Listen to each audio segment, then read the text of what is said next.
One thing that he said to the British people during that horrible time, during the Battle of Britain, and when Britain come very close to being conquered by the Nazis, he said, never, ever give up.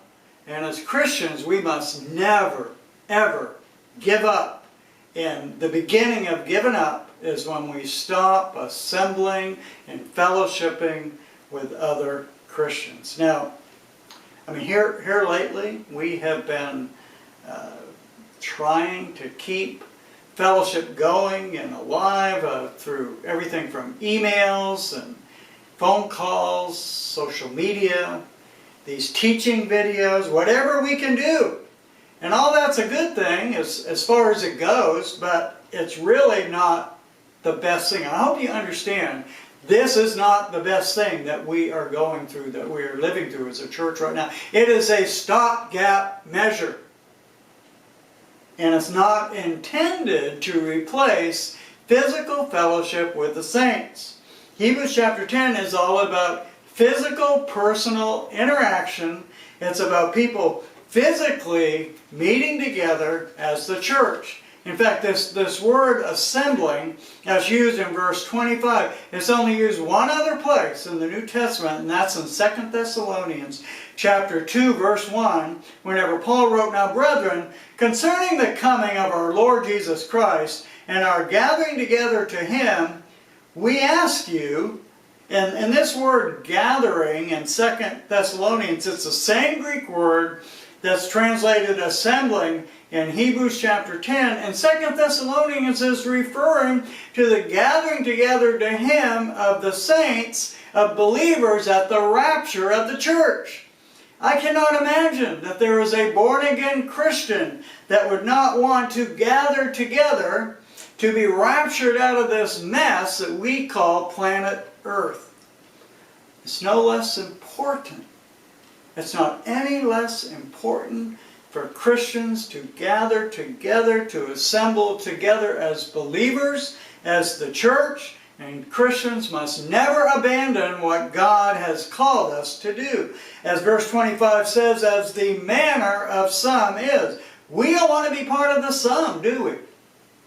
We don't want to be part of the some. We don't want to be part of that group that blows off church attendance and fellowship as if it was optional and it doesn't really matter. It does matter. Instead, verse 25 says, let us be exhorting one another, and so much the more as you see the day approaching.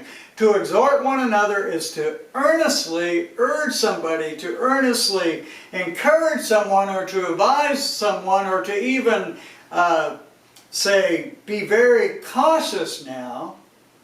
And it's something that is done when we gather and we assemble together. Now, some people approach this passage in Hebrews chapter 10 when it speaks of exhorting one another as if it's only something that the pastor or the pastors do. And of course pastors should, and they do. They do exhort, and they teach, and they preach, and they encourage, they consider their flocks.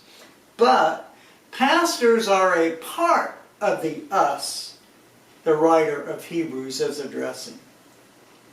In other words, pastors are included in us, but they are not the us.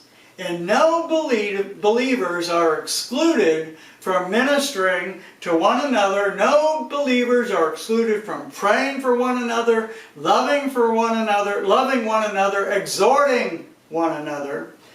And so much the more as you see the day approaching. And that's referring to the day of Christ, to the rapture approaching. And so in these days, more fellowship than ever is called for. More fellowship, not less fellowship. Can anyone doubt? It says so much the more. As you see the day approaching, can anyone doubt that the day of the Lord is imminent? That He could return for His church at any time? In the rapture of the church? So in the last days, perilous times are going to come. But during these perilous times, so much the more We need to assemble ourselves together.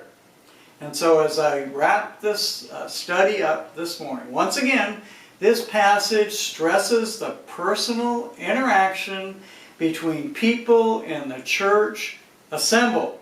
Sometimes it's easy to think of a church and to overemphasize the building or the facility aspects. Now I know, most of you know, the church is not the building, but in our minds, subconsciously, sometimes we can tend to think of church as the place where we go when we hear the pastor teach and we worship the Lord in song and we take an offering. And if you go to Valley Baptist Church, we listen to 80 Seconds around Valley, and it's all good.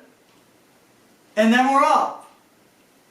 But as edifying and as important and as much as we miss all that, church assembly it's meant to be much more than that. And life groups are a vital, important part of what God says about fellowship and assembling together.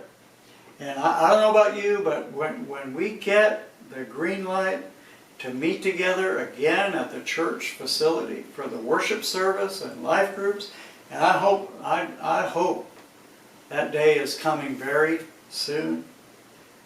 You're not going to hardly be able to hold me back. I mean, I'm going to be so excited. I'm going to be so pumped up. I hope I don't get too loud. I mean, it's just, I just imagine it, and I get so fired up. Just thinking that. Please join me in prayer that day would come soon, that day whenever we can say, like David said in the 122nd Psalm, I was glad when they said unto me, let us go unto the house. Let us go into the house of the Lord. Can you imagine that day? I think we're going to appreciate it more than ever before. To me, it's as if we have been stuck at a red light, or at best a yellow caution light at an intersection. I'm ready for that light to turn green.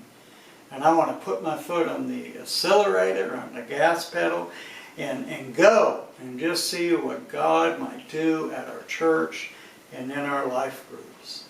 And so, if we're not physically together next week, then I would ask that if you're watching this on YouTube, please hit the notification number, the little button, and then you'll be notified when the next study comes up. Even better, just become a subscriber, then you'll know what's happening. And so this video will be posted on YouTube, also on Facebook, on my homepage, Richard Long, Long. And so till we meet again, Maranatha, the Lord cometh.